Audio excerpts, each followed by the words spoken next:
Well, it's an amazing development, Declan. Well done, and good luck with the opening in a couple of weeks' time. Tell us a little about the building itself, the scale, the capacity, the tenants, operational readiness and stuff like that. Well, I mean, yes, it's going to open in a couple of weeks' time. Eamon, we're extremely proud of the team that's brought this building into existence, and in a few short weeks is going to actually bring it to life. The building itself is I think, a fantastic addition to our national infrastructure. It's about 75,000 square metres. That's the terminal itself, and another 25,000 square metres for the pier. The terminal is roughly the same size as our existing terminal, Terminal 1, but of course it's a more modern building, it's more efficient, etc. The pier, it'll handle 9 wide-bodied aircraft or 19 short-bodied or narrow-bodied aircraft for short haul. We have about 10,000 square metres of retailing and food and beverage.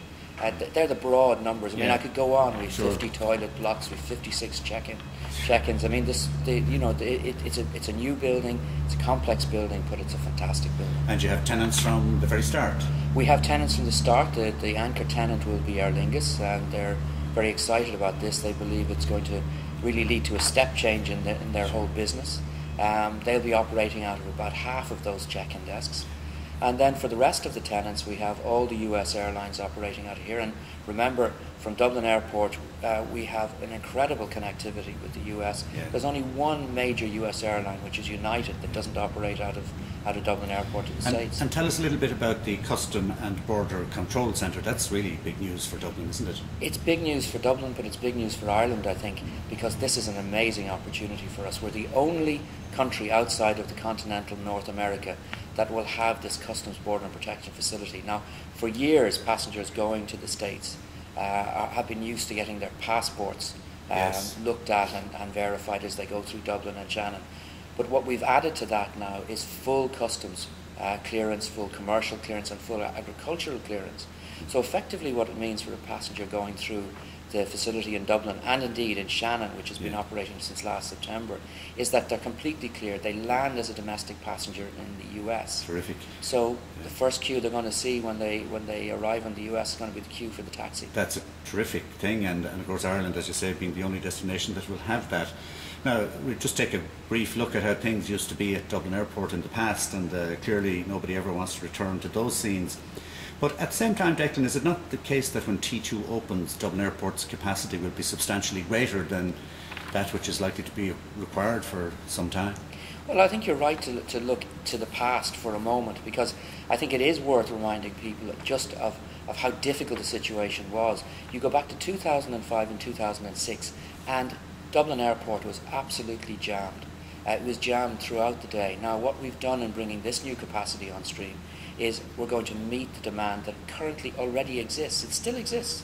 So even with the reduction in passenger numbers, our peak hour numbers of passengers and our peak hour business is just as busy as it was in 2005 and 2006.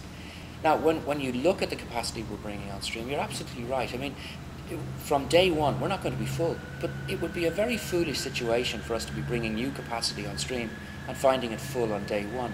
A bit like the M50. Well, it's a bit like the M50. It's a bit like looking at the M50 now and saying, look, there's less economic activity, there's less traffic on the M50. Sure. So is that a bad thing that we have improved the M50, or indeed any of the motorways that But we it have was built? too small, of course, when it started. That's the point you're making. Well, it was, and I think Ireland has been bedeviled in the past, building infrastructure that is too small for the requirements.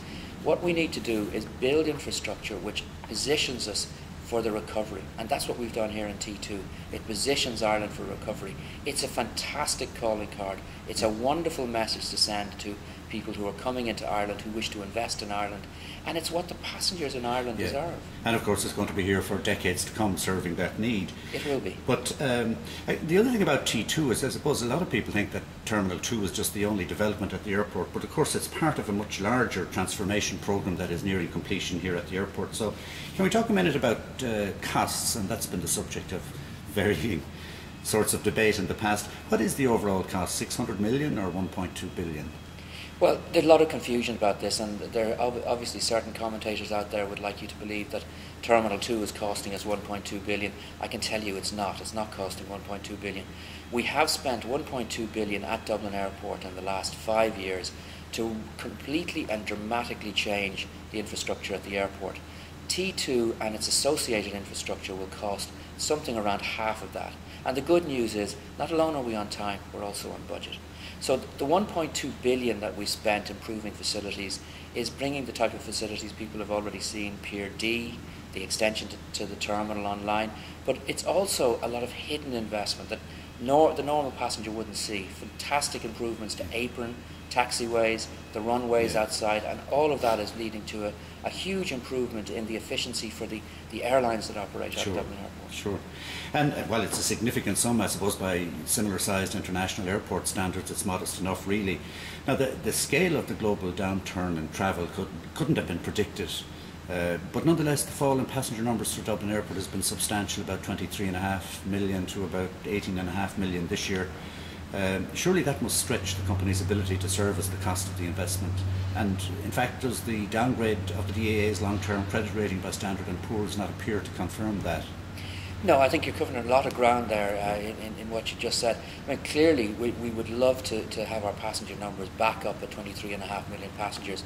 18.5 million passengers predicted what we'll have this year. But remember, we were very badly affected. One of 3 European countries massively affected by the volcano. That's true. That stripped out almost 750,000 passengers. So in a steady state version, we're somewhere around 19.5 million passengers. Now, that will start to grow as we see economic recovery. And that's what's going to drive volume through the airport. I don't think there's any doubt of our ability to meet the debt levels that exist in the company from this investment programme we put in place. That's good. And Declan, what is the current status of the other Irish airports in the DAA group, Shannon and Cork? They were to have been hived off from the Dublin Airport Authority and set up as independent airports in their own right. What's happened to that proposal at the moment? Well, you may not remember, but at the back end of 2008, the Minister for Transport made a decision that he was going to defer that separation of Dublin, Cork and Shannon. Now, he's going to look at that again at the end of 2011. We're willing, able and prepared to work to facilitate that type of review.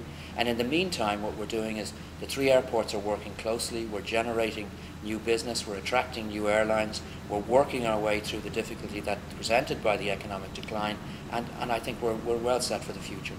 Good. And finally, Declan, to return to T2, we often hear horror stories about new airport terminal openings, and I suppose there's so many possibilities for glitches and so many things that can potentially go wrong. But you look and sound pretty relaxed to me. I take it you're sleeping well these nights? Yeah, well, it's a bit like the swan, it may look very serene on top, but the legs are going like crazy beneath the table here.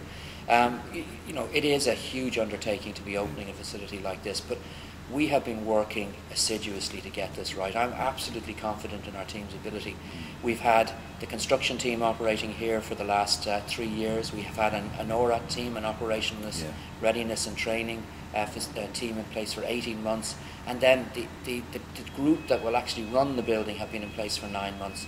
We've been trialling it extensively, and we've had fantastic help from the public. And I'd just like to say thank you to the public who've helped us.